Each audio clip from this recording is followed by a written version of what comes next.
है नो जन अर्जुन लाल यादव भाई बहन गोले बड़ो रानी है भाई बहन दोनों जना भाई बहन लोग नहीं के पता का ना भाई बहन लो अर्जुन भाई बड़ हमन इनकर बहन हड़ी रानी ज्यादा नाम कमैला था ना सुंदर सुंदर तू गीत गा के नाम कमैला वैसे आवे वाला अपना भविष्य में दोनों जना भाई बहन बुल्लू वीडियो बना के डाल के रहे वाली हड़ी बिहार में आके ऐसा कांड करते। हाँ देखी बिहार के पीछे सब लोग पड़ल बा बिहार में दारू बंद करा दियो बिहार में का से का हो गइल बिहार के पीछे तो सब हर की करीला बिलोंग पासवान परिवार से हर की 52 गो विधायक 20 बाहुबली पर एगो पासवान के लइका का पासवान के ऊपर रंगदारी के ऊपर गाना आइल राउर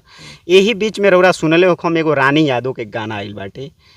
शायद रौरा सुनले हो तो ये गाना के लेकर रौरा का कहम ऐसे भोजपुरी के बढ़ावा मिलता कि नीचे दबता एकर स्तर कहाँ जाता है भोजपुरी के। हाँ उहे नो जन अर्जुन लाल यादव भाई बहन गोले बड़ो रानी है भाई बहन दोनों जना भाई बहन लोग नहीं के पता का ना भाई बहन लो अर्जुन भाई बड़ हमन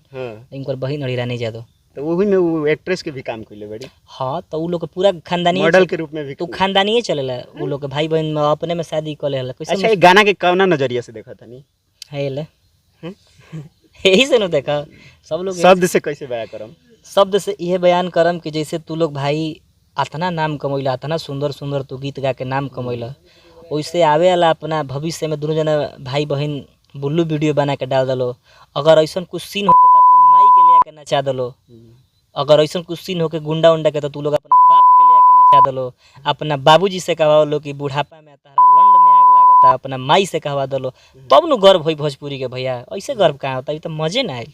कहतड़ी जे अगर हम अश्लील गाना ना गईती तो एकरा से पहले केहू हमरा के पूछत ना रह तो 5-5 हजार फोन होता है। हाँ तो आई ना लंगटे घूमबू तो 10-10 हजार आई। हाँ हम ही रोज फोन कर के देबू कि ना देबू। हाँ लंगटे अगर फोन करबू अगर लंगटे वीडियो बुल्लू वीडियो बना लेबू तो तारा के कैसे पवन भैया ले आके न चलन का नाम हो रहा है उनकर सनी लियोनी के उसे तारा के अमन अनमोल न चाहिए हॉलीवुड में तारा के आमिर खान न चाहिए लंगटे वीडियो बनाओ ना आओ हम ही बनाते लंगटे वीडियो तारा चाहिए ना हाथा के लाड़ आओ तारा के दिया ऐसा गाना सुनने कि पातर पातर पियो में बड़ी होला पानी हो तारा के पानी छोड़ा देब हम। तो ये गाना के रौरा कैसे देखा तनी तना उरे बोला तनी कहीं फिर उधर से भी मत जवाब आवे लगे नहीं खे उतना औकात नहीं खे भोसड़ा नहीं खे सब हमनी से ना बतिया पहले तो यूपी के रहे वाली हड़ी बिहार में आके ऐसा कांड करते। हाँ देखी बिहार के पीछे सब लोग पड़ल बा बिहार में दारू बंद करा दियो बिहार में का से का हो गइल बिहार के पीछे तो सब पड़ल बा अपन माई छोड़ावे लिए बिहार में बिहार के नाम खराब करे खातिर हॉलीवुड में चल जाला कौन दोसर चल जाला भोजपुरी इंडस्ट्री में महिला के कौन काम रहे बताई वीडियो में आग में लाड़ में आग लग जाता वीडियो डायरेक्टर कैसा है साला जो वीडियो किया है जब आग लगा तो पानी लिया के ओकरा डाले के चाहिए ना तो जतना पीछे कोरस फोरस जतना वो सूट पर आदमी सब मौगा हुई सरवा तो जतना बेचारी दर्द से कहती है कि हती चुकी छेद हमरा के बड़ कर उतना आदमी से बड़ ना भइल बोली तो कितना ओकरा अंदर गर्मी बा। अच्छा अनेको और रंगदारी के ऊपर सॉन्ग आइल हम चाहम कि जाते जाते कोनो ऐसा ब्लास्ट एगो रंगदारी सॉन्ग होखे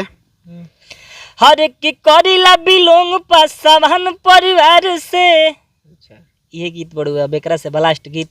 बहुत सारा बड़ुए रंगदारी गीत जेकरा के हम नहीं के बया कर सकत काहे कि महीना के 35 गाना छूटता है। हर की 52 गो विधायक 20 बाहुबली पर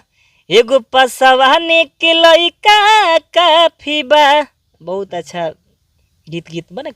अनेकों गीत तरी से कितना गीत गा के सुनाई भैया के बयान सुनानी जा बाकी ये गाना के प्रति जौन गाना भी आइल बाटे और भैया के प्रति का राय बा रौरा लोग के अपन राय कमेंट बॉक्स में जरूर दे हम जा। जय हिंद।